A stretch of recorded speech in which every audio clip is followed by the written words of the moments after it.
wonder if I can make this video. Let's give her a try. So when my daughter and wife came to America, I knew that they and we'd face some challenges. And I knew that in particular Emily would have challenges that she wouldn't necessarily face in the United States. And one of them has come to fruition. Or that's not the right word. It's been realized. That's the word. And it's not boys. We should face that. Boys of a different type here. It's not the challenge of independence, and drugs, or the challenge of school, language, any of those things. It's how do I say this without? I guess there's no way I can get around disguising my bias. So, but she's fallen in with Christians. So one of her new friends is a devout Christian, and invited her to church. It's not the first time Emily's gone to church.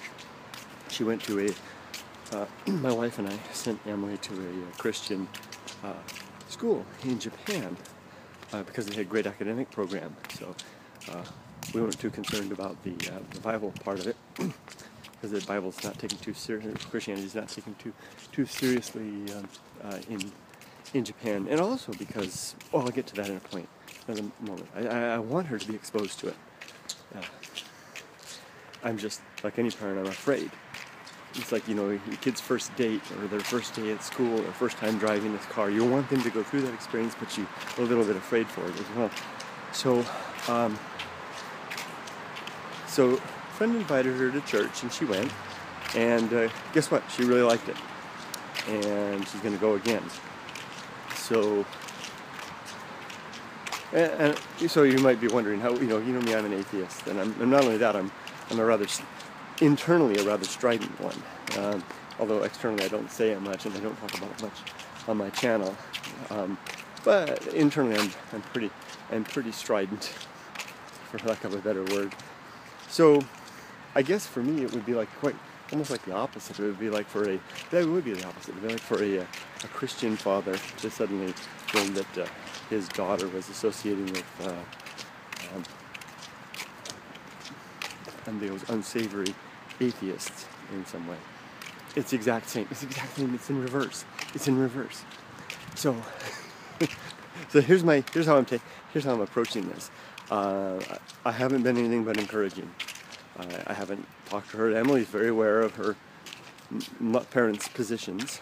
She and I have talked in the past about this. I've explained to her my thoughts on it, my experience with Christianity. That I used to be a Christian, less than a year, but I was.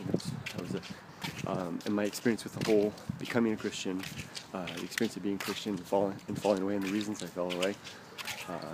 And what I want her to do is to explore this path for two reasons. One, she's her own individual, and she needs to go along as many paths within, in reason. I don't want her to go down the drug path. I'll do everything I can to prevent that, the premarital sex path, or getting pregnant, at 15 or something. I'll do anything I can to avoid those things. But the other stuff. Hello. So, the other reason I want her to do this is that I think the best way she can make a decision about this, one way or the other, is to experience it herself. I know that personally for me, and I do have a bias there. I'm kind of hoping that she'll discover, as I did, the folly. Is that the right word? Yeah, it's not really folly so much. It seems like it's like kind of like it's a class of, not a class of people, but it's a certain type of person that needs that. It seems to maybe wants to have answers rather than questions, and Christianity offers that. Ooh, there you go. Let me take a moment in here for a second. Christianity offers that in a way, kind of like a panacea. It's like a bottle. Remember those old elixir sellers? Those guys that used to sell the bottles of of tonic, the cure-all thing. If you just believe that it would work, and then it would have that what is it, the placebo effect, and it would actually work on some people. I think that religion does that for some people. Those who want to know the answer, those who want to know the answer to the reason that we're here, have an answer, some certainty that there's life after death, and some comfort in the living in now, and that there will be a reconciling of wrongs that are not accounted for now. That kind of stuff, all at the low price of your reason for the if you would just believe, if you would just have faith, and put aside silly thoughts and questions that might be dangerous. For me, when I became a Christian, I really embraced it, and then it began to fall away when I began to realize what it wanted of me. It wanted me to exercise faith, and faith in accepting dogma on little or no evidence, or even bad evidence, and that just didn't sit well with me, and so I left. That was the main thing. It was the faith question. I am a man of no faith. I'm a man of trust. Faith has those two definitions. Trust, faith and trust. I have faith in my wife. I trust my wife. But faith is also believing something. It's a big, actually, if you look it up in the dictionary, I think the word faith and gullible have the same definition. Being able to believe, a willingness to believe without evidence, or shaky evidence. So I'm kind of hoping that Emily will go down that path, and she'll see it firsthand, and she'll discover it. But there's a risk. There's a risk that it's a weak risk. It's not too much of a risk, because she may actually be the type of person that needs that. I think the people that stick with it are those who need that, who have that, who would not be comfortable in the position that I'm in forever uncertainty and unquestioning, and have no idea, and facing up against the great indifference, and seeing the empty corpse-like stare of the universe back at me, and realizing that I was once part of that dead, inanimate matter and material and energy, and that I'll be there again. That'll be it. That what I've got right now appears to be simply a great stroke of luck for this sentient being that is me. That I'm here for a short while, and that's all there is to it. If you can't live with that, if you can't, because that's what the evidence seems to suggest. Looking at the reality of things. Empirically, that's what it appears to be. If you can't handle that, then maybe that's when people need religion and all that it offers, and maybe Emily's going to be one of them. In which case, she'll live a better life. Although I think a life in something of a container. We all live in a container of sorts, but it's a container more constricted, and I think it's although those who are religious would probably strongly disagree, I think it's less satisfying, and in fact a little more empty, because it's empty with the hollow promise rather than the rich overflowing doubt. So here go. Emily's on her way. Second week she'll be going to church. See how this goes. For my part, I'm going to keep my mouth shut. I'm going to go along with her excitement if she's excited about it. If she asks me questions, I'll explain to her clearly and distinctly my views and her mother's views, and move on. If she goes down that road, then that might be the road she goes down.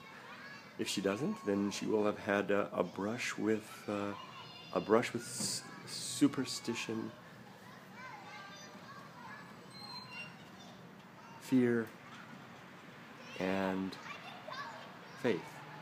Because I think that's what it is. It's a way of dealing with the fear of the unknown. Superstition and faith give you something in the face of the fear of the unknown, and she'll have had a brush with that, and hopefully be more mature and wiser for the experience. Although this is indeed a risky challenge, and if she goes down that road, she becomes a Christian, then I've got my daughter the Christian, and will I be disappointed? Probably. Will I be happy for her if she's happy, as long as she's a good woman, goes into a good woman, and is able to abide? Hopefully she'll be able to measure her standards against a more of an internal gauge rather than one the gauge applied by dogma. That would be a disappointment to me. If her standard is one that although we all derive our standards from external sources, but if it's one that she doesn't vet out internally, and because I believe that morals are not, that secularists don't borrow our morality from religion. It's quite the opposite. It's the morality of humanity that is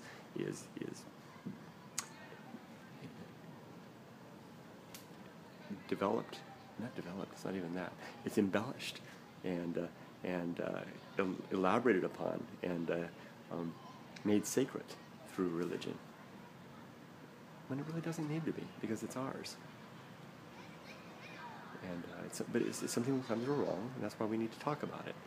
But when you're absolutely certain that you're true, or that you're right, that you are on the right, and you've got deity on your side, where's room to talk? And I would be disappointed if Emily ends up in a position where there is no more room to talk about right and wrong. I'd rather have her remain open to that and open to the great unknown and be able to be comfortable in the face of that doubt, in face of doubt and fear and the confusion and uncertainty, and live with the growing questions that are never-ending and unfolding and promise to always be so, and to be ready to die in doubt and taking the risk that you may be wrong.